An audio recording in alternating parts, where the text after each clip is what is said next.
For us this Saturday to continue to show some growth in our program. Excited about what we've been able to do this year. The final result in games has not been what we've wanted to achieve, but we've achieved so much in so many other spots.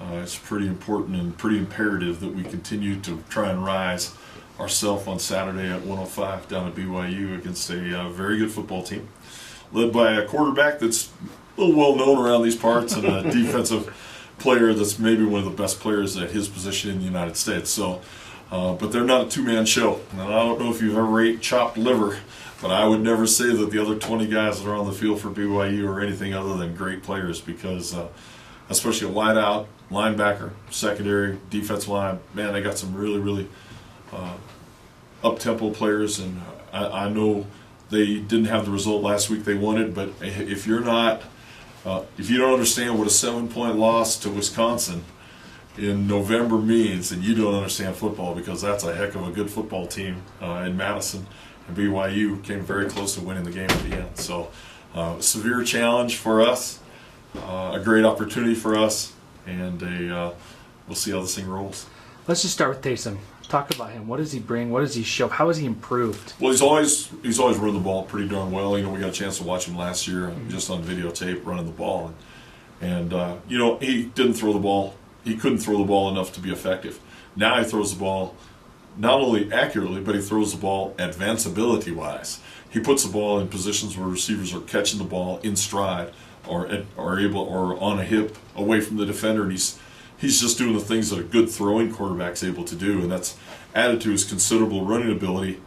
But one thing has not changed about Taysom Hill, and I don't know him personally, but everything I've always heard about him is he's such a wonderful kid, a wonderful gentleman, and a great competitor, that you can see that, I think, on every single play. How unique is that for you guys from Pocatello, where he's from, to be going down there playing him? Well, I think it's awesome. I mean, when he wanted to he wants to transfer, he sure come on home and play for him. No. Well, I've been in these situations a couple times. I'm sure Taysom doesn't realize that it's Idaho State. To him, it's just another team that's playing it. And really, for us, we can't focus on the fact that, you know, he grew up playing at Highland High School and, you know, went to all the grocery stores that we go to now. So we just want to be able to afford ourselves the opportunity to be a lot more respectable on the field than we were the last time we were down there 2 years ago. And I vowed to Bronco that if we ever got a chance to come down there again, we'd be a little bit better and give them a little bit more competition in the game. And hopefully we'll be able to do that on Saturday. Mike, I asked you this, I think it was last year at some point, when you were going through what you were going through as a team last year, and I asked you how it may have been impacting you personally. This year you're competitive now. You've had 4 games where you've lost by 10 points or less, where that last year, forget it. Is it, in some respects, is it more difficult for you this year personally, because you know you've improved, you know you're close, you just haven't been able to get that breakthrough win yet? Want to win every game. The challenges now that are in front of us are challenges last year that we could only dream of. The challenges are now is to come all the way back and win. And both Kevin Yost and Justin Arias have played great at quarterback for us, and they have numbers to prove it. Yet neither one of those guys, as a quarterback, has that signature come from behind victory that is a hallmark of great quarterbacks. You can throw for a lot of yards and have a lot of touchdowns and decrease your touchdown to interception ratio. Yet as the leader of the team, and when you're put into position to be able to win the game, then you need to show you can win the game. And that isn't always on the last drive. Some of that's on the first drive of the game, because the only conference game we've won this year, we led from pillar to post. And that, to me, is where Justin Arias and myself have got to do the best job possible, leading our team from the front to a win, or if we're in an adverse situation, doing all the right things and then having the opportunity to win the game. Last week it was just a little too uphill. It was 80 yards to go with no timeouts left, and we stumbled. Whereas it was great to be in the moment. And some of that, Mark, is a lot different than last year. Last year it was just an overall, it was dengue fever as opposed to a little common cold.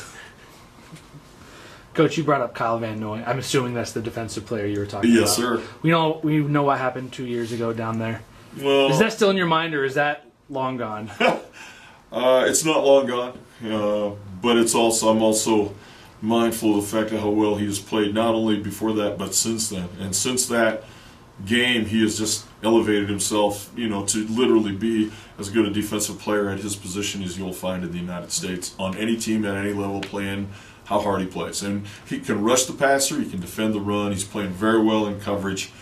He's an awesome, intimidating presence, maybe of the likes that we have never coached against or played against. And we've played against Washington, Oklahoma, Georgia, and some other schools, at Idaho State. Maybe he's the best defensive player we have ever seen in this school's history, and that's saying a lot. And we'll do a lot of things to mitigate his presence on Saturday. What does your offense need to do to get going against? We're going to double team him in pregame.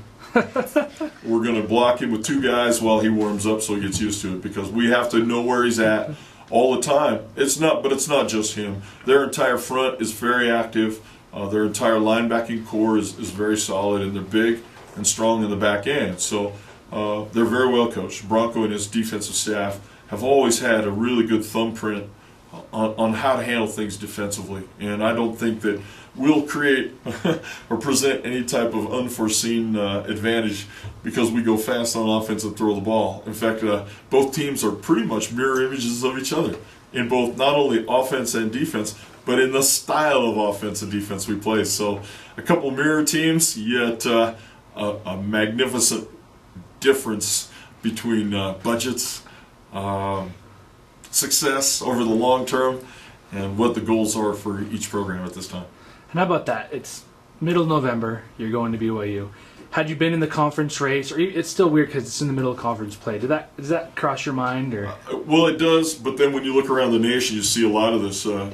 Tennessee Chattanooga is going to Alabama this week, and they're 6-3 or 7-2, and they're right in the middle of a great race in their conference. Yet they're going to play the number 1 team in the United States. In the years past, I've watched Appalachian State and Georgia Southern and all those teams line up against Georgia and a lot of teams from the Southeast Conference. The Southeast Conference schedules a lot of non-conference games the week before their rivalry games. And I don't think BYU had this in mind, but it's probably good for them to have us sandwiched between Wisconsin and Notre Dame. Mike, how about you played against Portland State, you played a lot of freshmen, especially from the receivers. Did you learn anything more about your kids with the extended time Saturday that maybe you didn't know about them before? Well, I think Chad Hansen has shown that he needs to be on the field as much as possible. And what happens is that when you're in a rotation like both Chad and Brock Malcolm, the freshman from Huntsville, Alabama, have been in, it decreases your ability to get better because you're only playing half the number of plays. Mm-hmm. Yet we also are taking a look at KW Williams at slot. He's played a lot. Josh Cook's played a lot for us at tight end.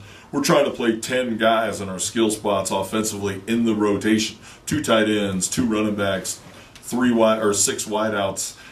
It gives us a great feel for what those guys are going to be able to do in the future, and it keeps them fresh for the big push in the fourth quarter.